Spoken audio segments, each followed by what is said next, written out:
Hey, I'm Brady, your host for this episode of the Subscription Heroes podcast. In this episode, you're going to learn all about the pain of lost customers, what it's costing your business to lose customers, not just in lost revenue, but lost growth opportunities and lost enterprise value, really putting the brakes on everything that is growth in your business. So if you are a retention manager, a chief customer officer, or anyone who's interested in growth, this episode is going to be really interesting for you.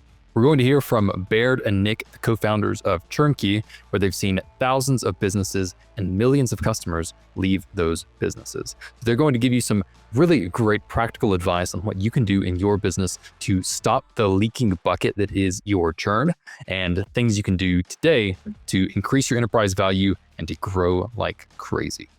Guys, while you've been running Churnkey for 4 years now, you've seen millions of customers leave businesses. So Nick, could you kind of get us started on what's the real pain of a lost customer and how should businesses be thinking about their lost customers going forward? Yeah, losing customers and churn is so painful for founders, for growth engineers, for anybody in the growth world, as well as customer success. It impacts the whole business. And at various stages, it's very easy to focus on other things like growth. It's fun, it's exciting, and it can be scary to start thinking about churn, reading customer feedback.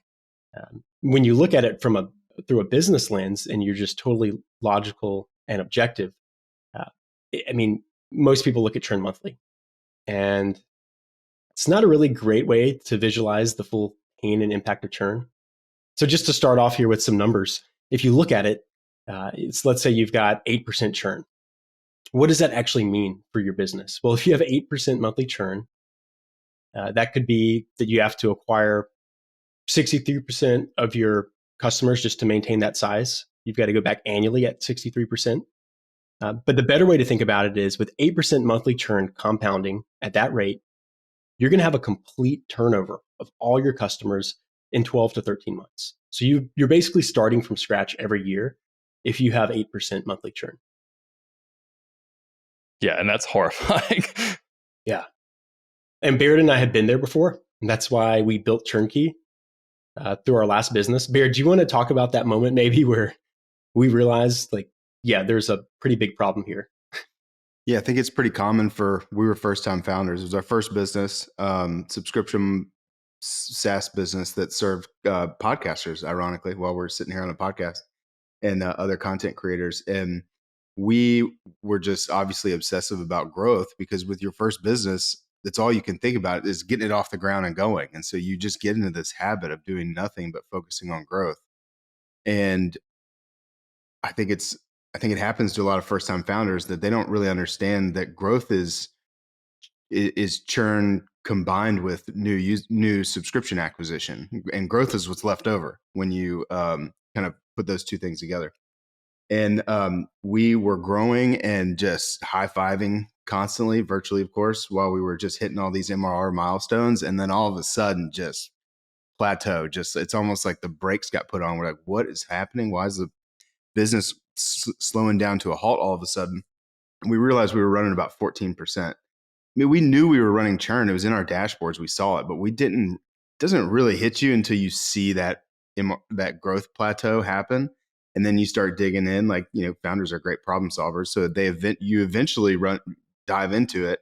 And then it gets horrifying really quickly when you start realizing what's been happening when it comes to, customers leaving each month and what that actually does to the business. So, and we were actually trying to sell the business eventually and knew that any acquirer was going to look at that and just get scared. Rightfully so. So that's kind of how this whole journey started, was us having that big realization and kind of just going to work internally on reducing it. Yeah, and I think kind of what both you guys were talking about there, sort of that psychology of starting, it's so real. So my last role at an AI company, notorious for high churn, it was dealt with too late, and it was kind of allowed to build up until it was this sort of undeniable problem when it was hindering growth. And then once I got in there, basically serving as their retention manager, my pretty much only metric that I was graded on was churn. I remember looking at our Stripe metrics and being like, oh my gosh, if we stop getting new customers tomorrow, I can count on one hand how many months this business has to live. And that's there's no worse place to be for a SaaS business than right there. Yeah. And the psychology of it. We talk a lot about how this might seem a little far-fetched, but let me try to land the plane on this once I put it out there, that you can kind of relate churn to like high blood pressure, something that people might know that they have, but there's no acute symptoms. They live with it for a long time until all of a sudden they can feel it. It's causing issues. And then they go to the doctor and try to treat it. And turns out there's a pretty easy solution to that with high blood pressure medicine. And but the psychology of it is, we just it's easier to stick your head in the sand and just hope it doesn't become a big problem, but you're really just kicking the can down the road. And something else, while we're talking about like the beginning of thinking about churn for a business, constantly what I hear through all of our sales calls when we're talking to companies that are in this like exact moment, the first question they want to know is my churn good or bad? Is it good or bad? Just tell me how bad, they want to know how bad is it? And it's a hard question because, and I think it's where most people should start, is like, what should my churn be? And there's no perfect answer. Every, B2C versus B2B is different. The prosumer segment that kind of sits in between that, your churn's dictated a lot by pricing models, your offering, your customer base, seasonality. So there's 100 different factors that go into it. But I think most customers, the best place to start is, or for most SaaS companies, the best place to start is figuring out, okay, well, what's my, I call it the churn band. So like, where should, what's kind of the upper realistic churn levels and then the lower, and how do I work myself, through that lower levels of that band to get my churn lower? Because I think it's also important to note when you're talking about churn, it is inevitable to a degree. Like, I guess some businesses will have, like Churnkey has, net positive retention. So our accounts are growing, but still like everybody's going to lose customers from time to time. So it's not something that you can totally stop, but if you don't pay attention to it, it can get out of hand really quickly. Yeah. So in that theme of it sort of being this thing that you can't stop, but like there's never a number that's low enough for churn. Let's sort of switch to what is the real cost of a lost customer? How are the different ways that this affects a business? And if you're someone who is, say, retention manager, chief customer officer, head of growth, these kinds of roles where you just want to make the business bigger and have like produce that leaky bucket, how should you be thinking and presenting to stakeholders like, guys, this is what churn is costing us, and this is why we need to go after it? Going back to the story that Baird was telling about our last business, we can use that as an analogy here, because there's a cost when you're looking at your growth ceiling. Like, what can this business get to? I often wonder, when we were running Wave, if we'd tackled churn sooner, we could have grown that business much higher and had a much better outcome when we sold it. But we actually met with a business broker and we were talking about it. And, we knew we were taking an ARR hit when we looked at our financials and our churn metrics. The business itself was not growing as fast as it could. So that's one point of pain. But another one is the business valuation. If one day you have aspirations to maybe sell your business, churn is one of the biggest factors in influencing that growth multiple. And when we met with a business broker and we had like 14% churn, we had a number that we wanted to sell the business for. And he said, there's no way you'll get that value multiple because of your churn rate. You're basically getting bumped in half. And that's what really, it was one of the many things, painful things, that forced us to take this side quest and start building all of our own tools. And the funny thing is, churn is so painful, we didn't even want to like do it ourselves at first.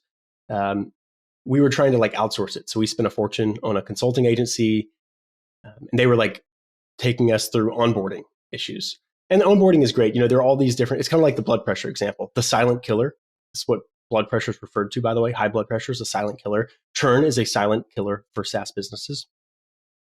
But they were just like, back to the blood pressure example, all these like, you go to the doctor, you've got high blood pressure. They're like, all right, well, you need to go to the gym and run every day and do all these things and eat only this diet. And there are all these like external things, and then we were doing a similar thing at Wave, like where we were focused on onboarding. Let's just get onboarding better. And we weren't addressing the acute need that was causing somebody to churn at that point of cancellation. When we realized that and started building the tools out to actually understand why people were leaving, understand our churn bands, as Baird talked on where we could get it, Well, that was an eye-opening experience because we suddenly saw churn go from 14% down to 12% within just a few months by understanding why people were leaving and actually keeping them. And what did that 14 to 12% do to your MRR cap and your enterprise value? Oh, it was massive. We used Baremetrics at the time as a metrics tool.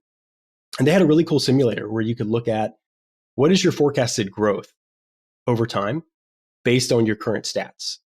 And I started playing around with that. And I was like, okay, if we lowered churn by just 0.5%, we got from 14 to 13.5. It added like another 20K to our ARR just in the short term. And looking out even further, the results were even massive. And then a 2% drop in churn, it was incredible what that would do. So instead of going, at that time, I think we were thinking, okay, we're going to have an MRR cap at like 90K to 100K. Does that sound right, Baird? Mm-hmm. That's what we were thinking, yeah. We were like, this growth ceiling's here. Like, what on earth are we going to do? And within the next year, we'd grown to 150K. Like, we blew through that growth ceiling because we did something about churn. I think we got it down by 3, 4, maybe even 5 percentage points. We got it to single digits eventually. Yeah. Maybe even closer to 8 some months. Which was, took a lot of work. It was a year and a half of just focusing on it nonstop. And I think that the big, we see this a lot with new customers at Churnkey where they've neglected churn for a long time, like we did.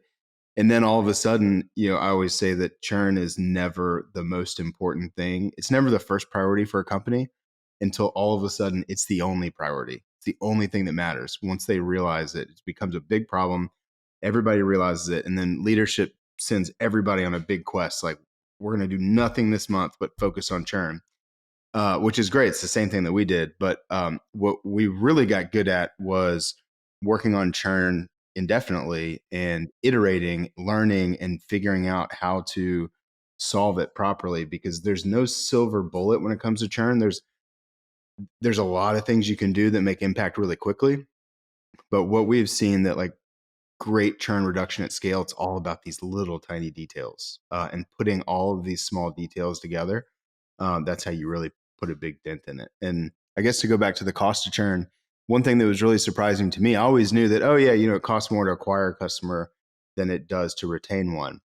But when you are losing customers, you then have to go find growth models or growth channels that can not only replace them, but then try to actually create growth, which gets very expensive. We were spending, I can't even remember how much we were spending on Google ads because we were just we're churning out 14%, and we would just, double down on paid ads and at an inefficient rate just to like keep things where they were. So you wind up not just losing recurring revenue, you also wind up losing more money because you're having to spend it to refill the leaky bucket, and it just can get out of control. Yeah, that's a great point. Your unit economics become less appealing. If you look at your CAC, it's like, oh, we're spending more money on customers, so our acquisition costs are higher. We have Facebook ads, impression-based ads. We have Google ads. We're spending all this money, and if your retention hasn't improved, then your lifetime value is the same. So your unit economics go down. Your enterprise value is not there, and there are also these other hidden costs of like, every time you onboard a new customer, there tend to be higher support costs, admin costs, things like that. So all these transactional costs add up. So it's just like a cascading pain across the entire organization. And you guys might not have this data at hand, but I would be curious to know what it did to your overall profit margin. Because I was reading an article just last week by the Harvard Business Review that found that a 5% increase in retention, which is roughly a 5% decrease in churn, resulted in somewhere between a 60 and a 100% increase in the profit margin of businesses that increased retention. When we sold that business, we had it was somewhere between 85 and 90% profit margins. Now, some of that is because we were cutting costs extensively as we moved into that time where we knew we were about to open up a data room, start fielding offers, that sort of thing. But and this was also during COVID. Ads were getting very expensive there, so we were able to kind of maintain our ad cost around the same level without continuing to increase it because we had lowered our churn rate and we needed less growth to offset that. And since you guys have been running Churnkey, I mean, literally seeing millions of customers cancel across different businesses, are there any kind of examples or businesses that stand out in your mind of like these guys really had a problem? And as we're kind of moving the conversation to from pain to what can customers do about this, anyone that kind of stands out in your mind? We got a couple case studies on the website. I think Veed is a great example. Video editing software. They've been with us for a very long time now, and they've seen phenomenal results. If you think about a product like Veed, you might have a lot of prosumer type customers that come in, they want to use it for a little while. AI products are similar in a way where you have some people that might be tire kickers, or they might have good intentions and want to use a software tool for a period of time. And they like the product, but they don't need it every single month. But they do want to come back, maybe every couple of months. And in those cases, something like a pause offer, some kind of discount based on usage can make a profound result. I think there's another thing too that we've realized over time. When we started Wave, we thought that the customers or the businesses rather that we could help the most were the super high volume, super high churn, B2C, prosumer types of businesses.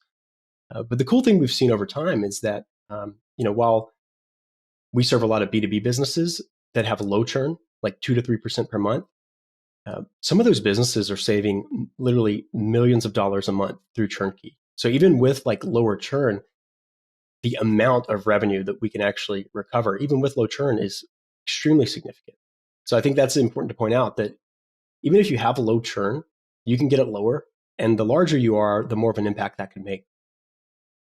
Yeah, I remember when I was working as retention officer at this AI company that I mentioned, we hired some consultants, coaches, whatever we could find to help us lower the churn because it was such a pressing issue. And I remember several times they would ask me, like on intro calls or whatever, like, well, what churn would you like to be at? And I was like, less than 0. Like there's no number that's low enough for churn. Like there's no point at which your churn is low enough that you can't improve it more, So it's like, where's the ideal churn? Oh, it's negative. Yeah. And even when it's negative, like our churn at Churnkey, like we have negative churn, but I want it to be more negative. Yeah. Yeah, exactly. So let's start moving the conversation towards how can people actually reduce their churn? And I think there's probably no one in the world who's seen more companies do this than you guys. So Nick, if you'd like to get us started again on what are companies doing, best practices, or what can someone start doing in their company today to start getting this dreadful number down? Yeah, there are a few things, 2 great places to start. Number one, understand why your customers are leaving. So you should be collecting feedback of some kind so that you understand why is it that these customers are parting ways with us. Based on that, you can address that situation at the time of cancellation and really deliver a win-win for both you, the business, and that end customer by offering them something. If you know why they're leaving, you can offer them a reason to stay. It could be usage-based. Maybe they need a different plan. Maybe it's seasonal and they want to pause. So that's number one. If you can understand and collect the reasons for feedback, you'll have a much more intelligent view of your customer base over time. And then tactical things you can actually do about churn rather than just knowing about it. You can do something. Product like Churnkey obviously handles that. The second thing is involuntary churn or accidental churn. So this is when an invoice changes. This is very common. We see it more and more over time due to things like virtual debit cards and more aggressive fraud detection, things like that throw red flags or false positives. And if you're not doing anything about involuntary churn, that's going to be a massive help. Having some kind of dunning campaign, retry capabilities. And that's it's kind of like money under couch cushions that it's your money. The customer wants to stay. They don't want to be inconvenienced by being automatically canceled. So your customers are going to be happier because they get their card updated before they're automatically canceled. You're much happier as a business because you're automating this thing and you have a sense of the health of your involuntary churn. And then the big thing we see with B2B businesses where this is really impactful is you'll probably have like a customer success person that's like manually trying to reach out. And that hour or the 2 hours that they're spending back and forth trying to track down a failed payment, that costs you money as a business. So that's another thing to think about when you're analyzing the pain and cost of churn. Yeah, I think it's a great point to start, why are customers leaving, collecting data, really understanding that. And then I think the second natural question after that is when are customers leaving? Are they leaving immediately? Are they hanging around for 1 to 2 months? Is it happening after 10 months? We've actually got a free churn metrics product that anybody can download and connect their payment provider to get these charts. And one of the best is just the cohort churn analysis chart that shows you each month what's the retention rate. And I was talking to a business this morning actually that if you took out month 2 on their 12-month cohort analysis, their retention was fantastic. We're talking just single percentage point drops each month. But from month 1 to 2, they had a 30% churn rate, and they didn't really understand what was happening. And so when you look at it from that angle, probably for them, there's some issues with pricing, onboarding, maybe a little product market fit. Those are kind of unique problems that the business has to look at themselves. But I think figuring out when churn is occurring is pretty important. And then, of course, you have to take into account your billing intervals. So if you're offering monthly, we're seeing more quarterly subscription offerings lately, which is interesting, and annually, and then see how churn is performing across those different cohorts. And then also break it down by plan. They're, obviously, generally your lower price plans are going to have higher churn, but understanding the difference in between your plans and the churn broken down by those is really important too. So I kind of think of it as like looking at it from different angles to get the full picture, to try to understand kind of where you stand today. And then when you start doing those different things, the strategies sometimes start showing themselves. And kind of going off what you guys said as far as the cohort analysis, solving involuntary churn when cards are expiring or payment fails or whatever, I think my experience was that I was trying to rely on our payment provider to do this. And it was woefully inadequate. And I won't say who it was, but it starts with S and rhymes with hype. But I could run the numbers and show that their cohort analysis was not correct by exporting data from that payment provider. So I knew that the cohort analysis wasn't correct. And then I thought their involuntary churn, Dunning campaigns, as they're often called, was fine until I started doing something that actually worked. And I was blown away at how ineffective what they were doing was. And it was stunning because this was the person who, we had all of our payment data in here. We went to them for all of our analytics. Their cohort analysis wasn't correct. They didn't show churn by different subscription types. And their payment recovery wasn't doing good. So I would recommend to people who are depending on your payment provider for this is don't. You should really look at other options because I can tell you from experience, it just wasn't working that well for us. Yeah, I think end users want something that feels more personalized. If you think about it, everybody's inundated with email. And if you're getting, 150 emails a day or, even less than that, it's really hard to actually stay on task and like get all of your emails filtered. And you may see just a generic email and it goes either straight to spam or you just archive it. And these days you have to have high levels of personalization. You've got to test, you've got to have A/B testing. The timing needs to be right. And if you're just using an out-of-the-box email that looks canned, your rates are going to suffer when you're trying to recover those customers. One thing too that we should talk about, just occurred to me, is pricing. So like the relationship between your pricing and then your churn. One of the most common reasons for churning customers is price sensitivity. And we're living in this era of extended high inflation. I don't think that's going to go away totally over the next few years. And it's really hard for SaaS companies to protect their margins. Your cost to hire people is much higher. Your ads are much higher. Everything is much higher. I went to Chick-fil-A the other day and it was like twice as much as it cost me a year ago, it seems like. And SaaS companies are falling behind on pricing. So how do you optimize pricing? Well, you could go and pay McKinsey or one of these pricing engagement agencies, mid figures or 6 figures, and they'll tell you, and it'll be pretty good. Or you can actually analyze your data automatically with a tool like Churnkey. And you can get a really clear sense of like each plan, each cohort, and understand price sensitivity. Some of those cohorts you may be able to increase prices on. Some of them you might want to lower prices on and have more flexibility built in there. And we see this across a lot of customers where they'll get a better sense of like what are customers willing to pay right now for the things that they're using.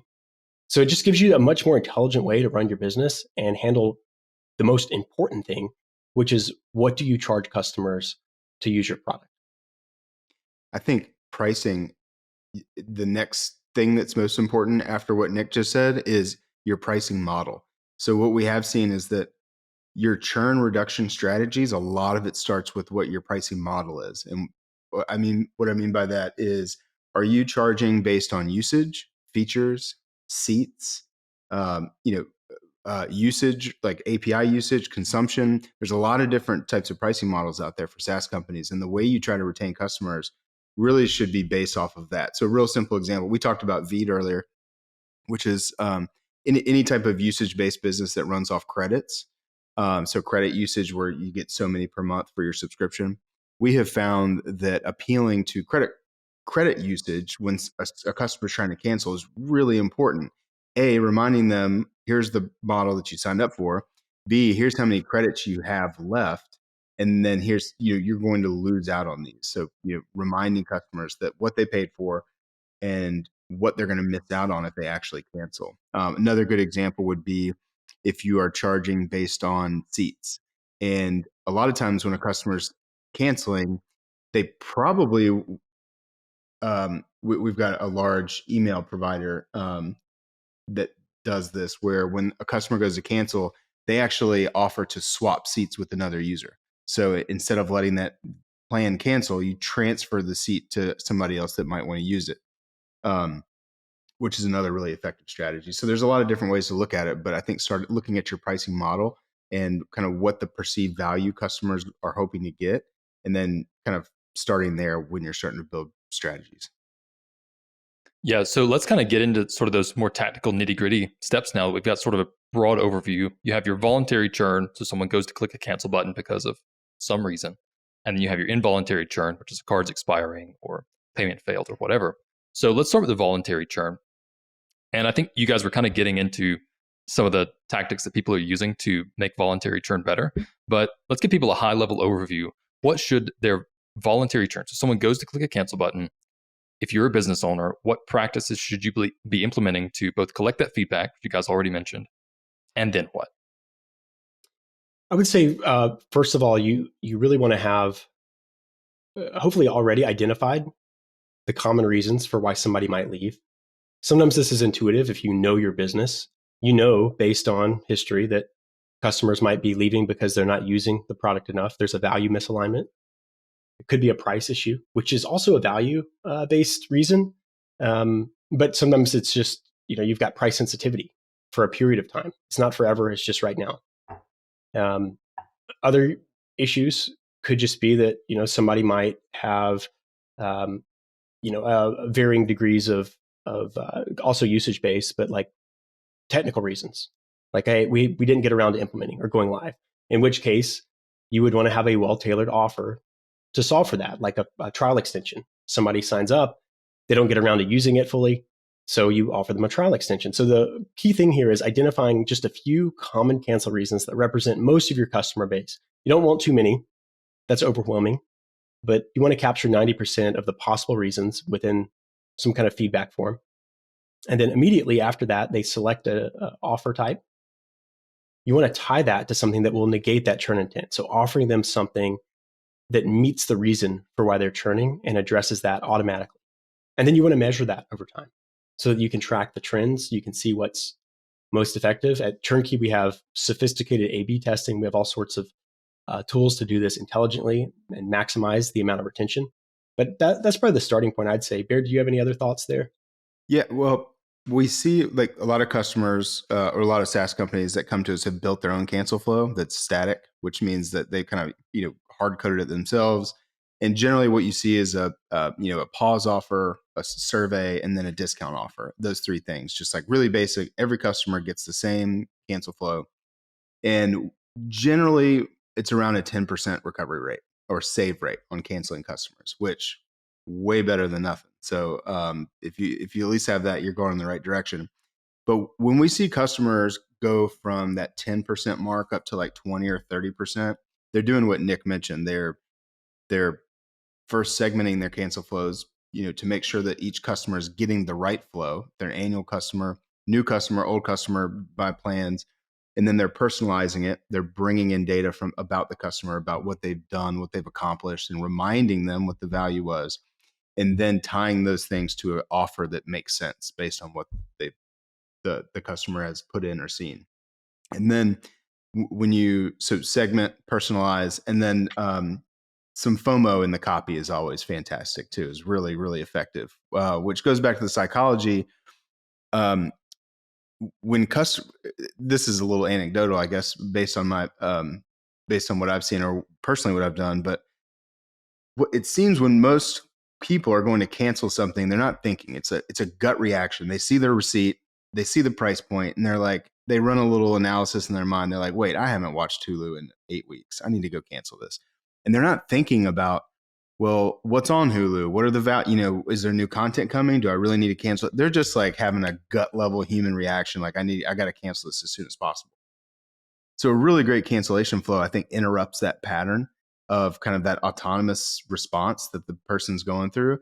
And it kind of brings the person into the moment to remind them, hey, this is what you paid for. This is what you wanted to achieve.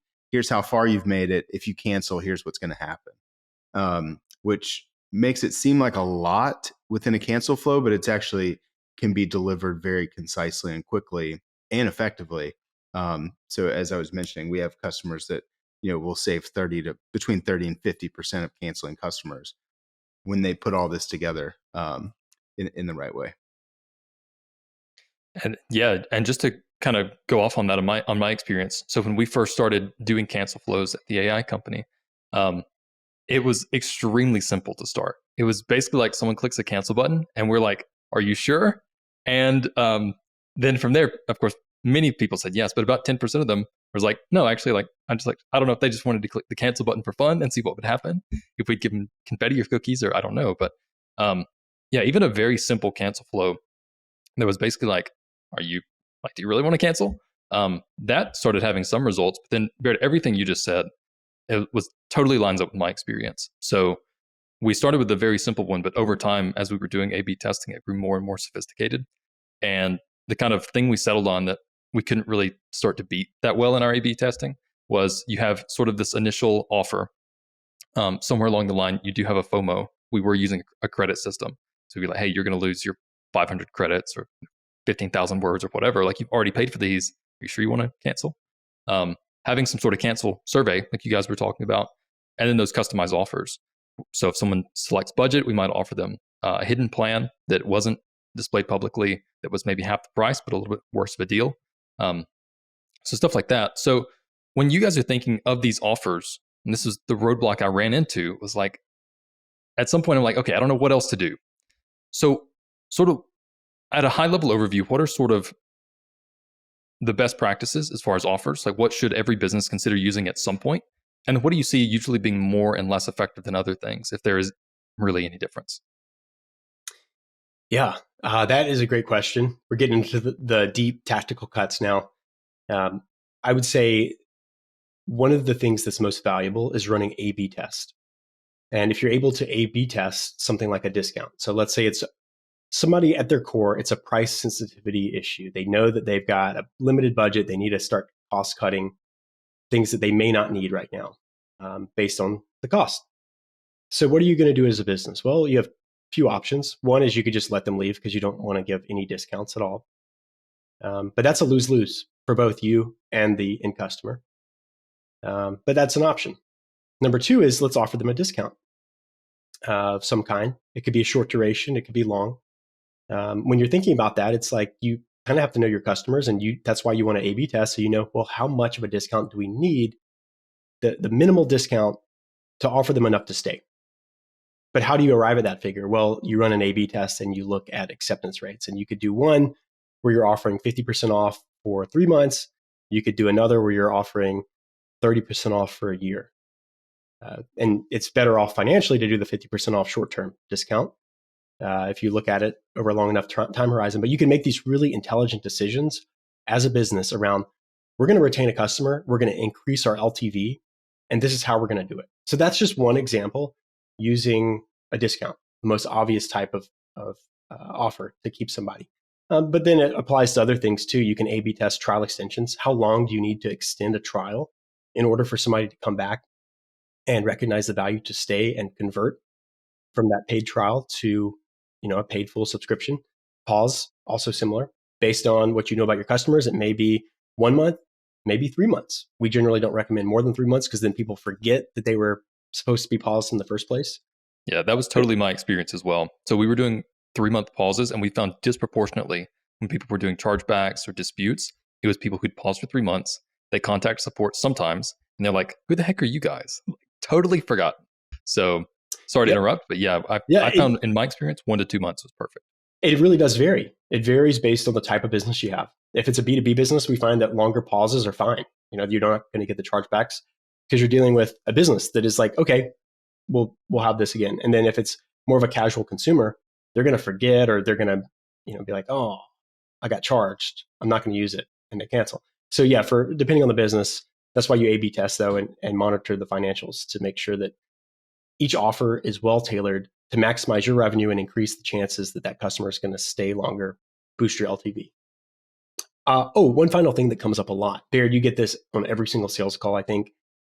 Businesses worry about gamification, like, oh, I'm going to come back every month and just keep taking discounts or keep pausing indefinitely forever.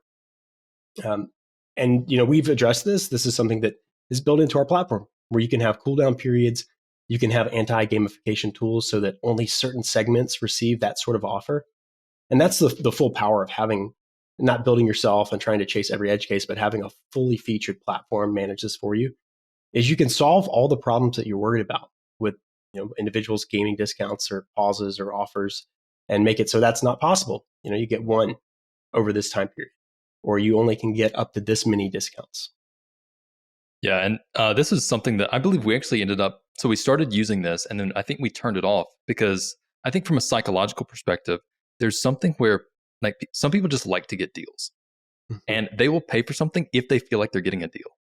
Like I always go back to thinking about like Black Friday before it was like Black Friday week, like when it was actual Black Friday, when people would go out and wait like 6-8 hours outside of a store, like camp outside of Walmart to get a TV for like 30% off, save like $200. Like I don't know, dude. I'm so glad you brought up that example, because a lot of businesses will do annual plans at like a 50% off discount because they're like, oh, our customers stay with us for about 6-7 months. Let's just get that money bring it forward. The time value of that money is more valuable to get it now, and we're going to discount it because those customers have a high chance of churning anyway. But that same customer, you could offer like a, turn off anti-gamification. They can come back every month and get the 1 month 30% off. They're going to stay with you, and it's going to be less than you're giving away on an annual plan. And we see that a lot with customers who used to have really aggressive annual plans, and then they find that with Churnkey, you can actually mitigate some of that risk and actually have a better off LTV for monthly customers than you do on this discounted annual plan. Yeah, we have a hard time explaining. Well, I should say SaaS operators have a hard time understanding that monthly customers are way easier to save than annual, because when you buy an annual subscription, the feedback loops can be 12 months between when a customer has thought about you, or can definitely be multiple months. So one other really important thing that takes me to another point about reactivations. I think one of the best things a company can do is understand their organic reactivation rate. So that means if you're not doing anything, how many of your customers cancel and actually come back? If you see that number over 10, 15, sometimes 20+%, that is a really big indicator that you could be using offers to smooth out that cancellation, those churn numbers, because people are canceling, but then they're coming back voluntarily. So you can use offers to, keep them around and give them what they actually want, which is more flexibility. But then also have opportunities to be more strategic around who you contact to try to reactivate them after they've canceled. So I think that's kind of a really hidden metric when it comes to churn that people don't really think about, but can be really telling, and help you to make decisions on how you should be trying to attack churn. Yeah, and kind of going back on what you're talking about, the things that we don't think about when it's related to churn. Baird, you actually taught me this when I first started thinking about churn, when it was first became my real full-time job. I had the assumption that like annual customers were so much more valuable than monthly customers. And I remember being on a call with you, and you're like, well, it's actually really hard to get, or it's not really hard, but it's harder to get annual customers to stay compared to monthly customers. It's harder to negotiate with them. And I don't know if that's because they have more that they're going to pay up front, or what if they've really decided to leave. I don't know what the cause is there, but I totally agree that monthly customers are probably undervalued by a lot of people who are looking at growth, looking at retention, because honestly, you can just do a lot more when you're negotiating or making these offers to monthly customers. There's another level to this too, that when you go to sell a business, and the annual plans oftentimes could be discounted because it's like, oh, you've already received the cash for these customers. There's a higher propensity that annual customers will not renew or they will leave. So in some situations, depending on your business, you may actually see that acquirers do not value the annual plan as much as this steadier recurring monthly customer base. So that's another good point to kind of keep in mind. Yeah, I remember a potential acquirer, I can't remember the exact term they used, but I remember we were kind of negotiating price, and they said, we're just nervous about the future churn event that's about to happen, meaning all these annual plans that are going to come up for renewal. And they're like, we can't pay full price for these annual plans because we don't know how many of them are actually going to renew next year. I think they called it like falling off a churn wall or something. It was around November, December timeframe when we were fielding that offer.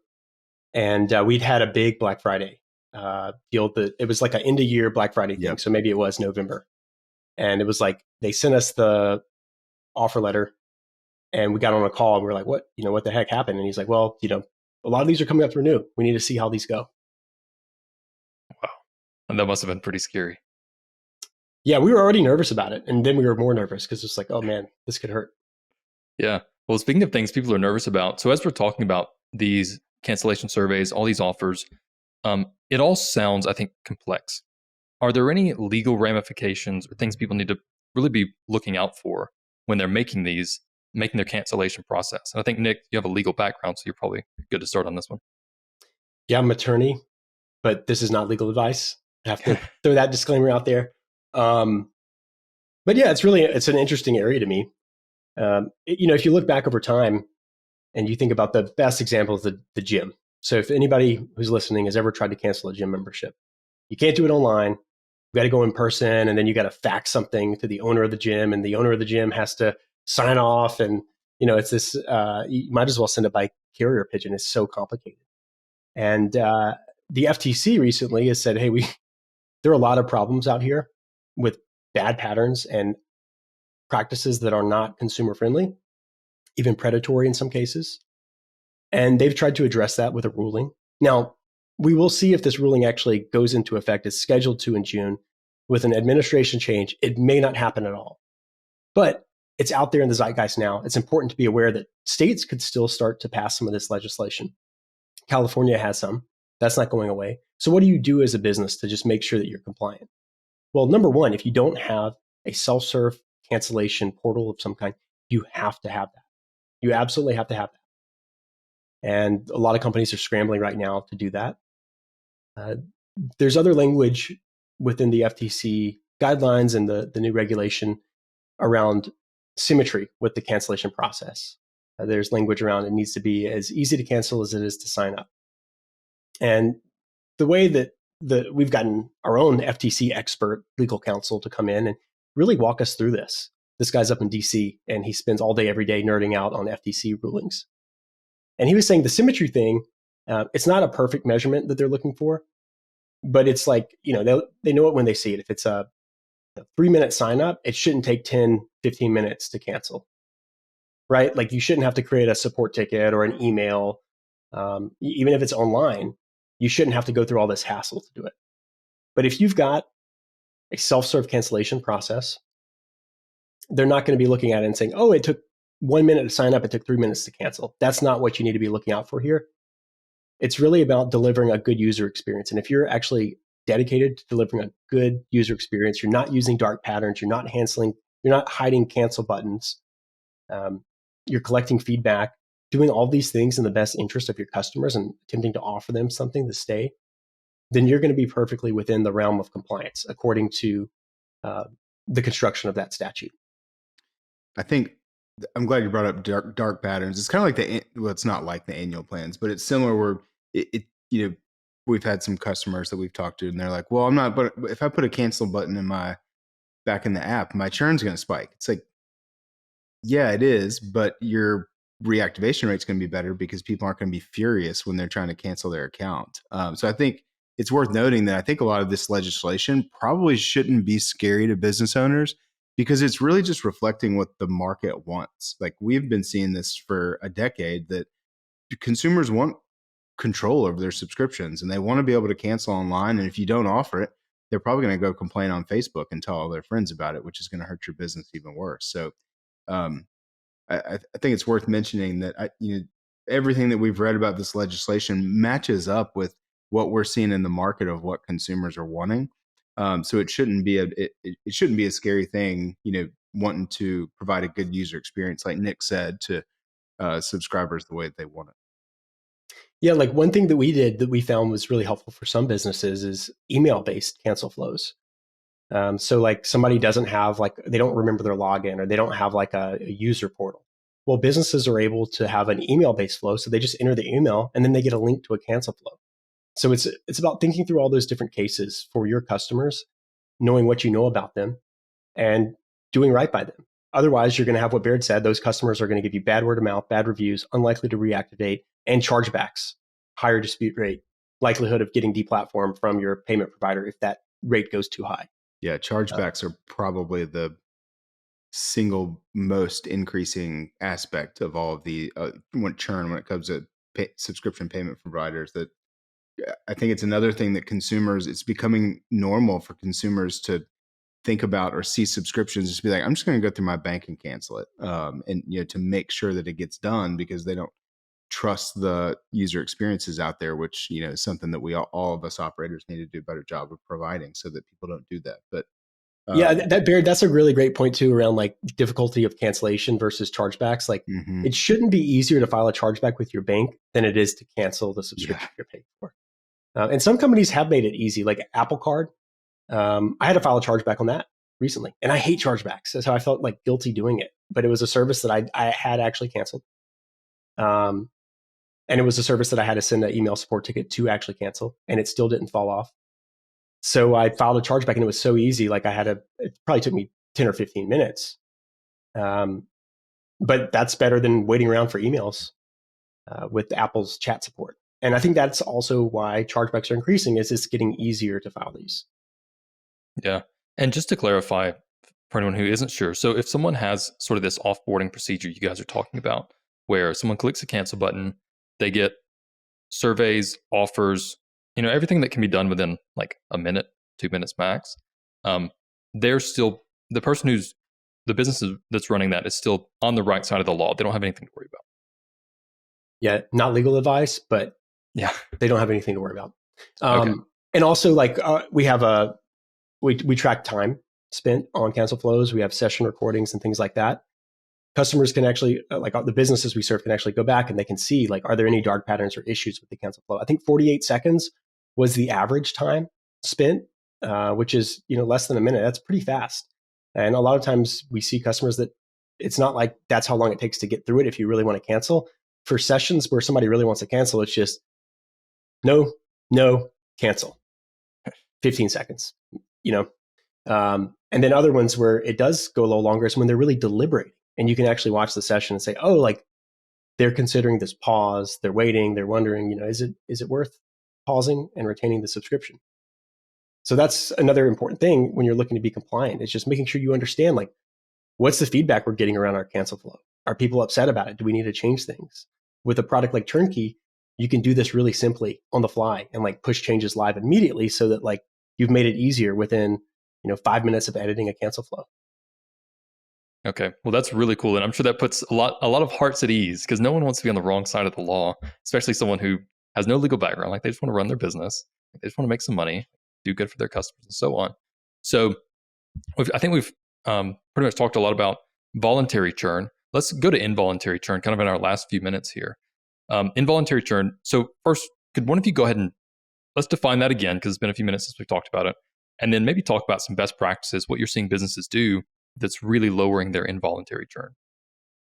Yeah. Well, involuntary churn, it's like it sounds, not intentional churn. Some people call this accidental churn. Some people just call it failed payments. But that's essentially what's happening. Somebody has agreed to use the subscription. They're going along. They're happy. They're using the product. And then something happens outside of everybody's control on the bank side and the payment side. That card fails and it's declined. And we're seeing over the last 3 years since we've been working in this space of failed payment recovery, we've seen rates of failure increase. Some of this is due to more sensitive fraud alerts. I mentioned earlier, some of this is also due to cards that have a virtual debit card or virtual limit. There are a number of things that have influenced this and caused it to spike over time. So yeah, that's a quick overview of like essentially what's happening here. Payments are just failing. A lot of times customers don't want to leave. They don't want to be canceled, but the business logic automatically cancels those subscriptions when a payment is delinquent for a certain period of time. Yeah, we've been working with customers to like really help them understand the difference between hard and soft declines too. So like a hard decline, meaning that card's never going to work. Maybe the card was stolen or doesn't exist any longer, versus soft declines where maybe it's just insufficient funds, or there was maybe a bank code that was, some of these bank codes are not very clear, and you run the card again and it actually works. When there's a hard decline, it doesn't matter how many times you retry the payment, it's never going to work. So then it comes down to communicating to the customer, notifying them, letting them know that that they need to update their payment information. And generally what we see is that you're fighting procrastination. These customers generally want to stay subscribed, but it becomes a to-do list that has to be checked off. They're like, oh yeah, I got to go log in, update my payment information. So I think communicating very timely, sending great emails, great copy, making sure that emails don't go to spam promotions or get threaded in Gmail. There's a lot of different ways to do that. And then providing a really clear experience to update credit card information is important. Something else that works really well is including offers in the email. And it's to again, you're fighting procrastination with these people. So if you put a 50% off coupon for this specific invoice that needs to be paid, you're going to get a lot of people kind of moving it up the to-do list, so to speak, and actually updating their credit card information. So those have been some strategies that have worked really well. The latest has been SMS. If you collect phone numbers from customers, Nick, what was the latest reading? It was like 3x recovery rates with SMS. Yeah, our customers see a 3x recovery rate when they're using SMS compared to email. And that just goes down to how convenient it is to update something from your phone. If somebody's more likely to just tap a SMS that comes in and update a mobile-friendly web page with a card. So it's, again, back to procrastination. That's the biggest issue we see with involuntary churn. Customers don't want the subscription to cancel. They put it on their to-do list and they wait too long until the subscription is automatically canceled. And you guys were mentioning 3 times the response rate with SMS versus emails. Do you have any numbers as far as roughly how much should someone be expecting to recover when they're sending email, involuntary churn recovery kind of stuff? It's hard to compare when you're doing both. We have a few customers where we can compare it because we've had enough time to assess it. One customer I'll use as an example, they were getting 45 to 55%. It varied by month with just emails. And they've boosted it into the high 50s consistently, like 58 to 62% last I checked on a monthly basis by adding SMS. Another thing, in addition to SMS, that can increase this is, let's say you're a company and you serve other businesses. You have seats at that company. And the person who is the primary record holder who would typically receive that email is gone. They're on holiday, they're on maternity leave, or they've left the company. What do you do then? That's going to cancel. There's no way to reach them. You can retry it, but if it's a hard decline, what are you going to do? Well, now we offer the ability to send to multiple contacts. So if you have people with multiple seats on an account, then you can reach out to those different seat holders with an email saying, hey, you're about to lose access. Please update your information. Yeah, the most common example there is the CFO or someone in finance buys the subscription, and that's in Stripe or your payment provider, that's the email that's listed, but that person never uses the product. And emailing that person over and over again might not do any good when, the person that really needs it is somebody in marketing or in sales. So being able to communicate to the right person is really important. I'm surprised that we built that feature for one of our largest customers. And I'm surprised it took that long for it to come up as a feature request. Seems so obvious, but now it's been really is incredibly effective. Well, I can tell you why it took so long for that feature request to come up. And this is my scenarios. I was using our payment provider to do this. And I thought it was like fine, right? Like I didn't know what to expect. We were having, sort of mid 5 figures in churned revenue every month. They were recovering a couple $100. So I was like, I don't know. I don't spend any time on it. So it seemed better than nothing. And then I started using a solution that worked. I'm going to throw away my my kind of riding the fence here. I was using Churnkey, and our recovery rate, like depending on the month, literally like 10 to 20x. And it was such a difference. And what was really cool about payment recovery as well is that this was something that, again, we just spent no time on. Like we set it up and it just stinking ran. And yeah, I mean, it was getting like just incredible numbers as far as how much we were losing and how much we were recovering. I don't remember the exact percentages, but it was something mind-boggling. And when you count like our return on time investment that we had invested in, like we put an hour into payment recovery maybe, and we're making 5 figures a month from it, like it doesn't get better than that. So, I think in some situations, Brady, I think the time recovery is potentially more valuable than even the revenue. Now, the revenue recovery is going to be amazing. But if you've got somebody who's a customer success agent and they're having to like track down failed payments and they're spending, 5-10 hours a week, that's taking time away from other accounts they need to be focused on. And, they're on the payroll. That's a very tangible cost that is going to doing this.